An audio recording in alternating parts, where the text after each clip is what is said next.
జనగామ జిల్లా చిల్పూర్ మండలం లింగంపల్లిలో మినీ సమ్మక్క సారలమ్మల జాతర వాల్ పోస్టర్ను ఎమ్మెల్యే కడియం శ్రీహరి ఆవిష్కరించారు. ఈ నెల 28 నుంచి 31వ తేదీ వరకు నిర్వహించే జాతర పనులను ఆయన పరిశీలించారు. 7 గ్రామాల్లో జరగబోయే జాతర ప్రదేశాలను సందర్శించి గ్రామస్తులతో అధికారులతో సమావేశం నిర్వహించారు.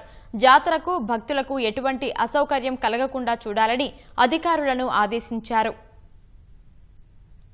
వరంగల్ జిల్లాలో ప్రత్యేకించి స్టేషన్ గన్పూర్ నియోజకవర్గంలో కూడా మినీ జాతరలు జరుగుతున్నాయి.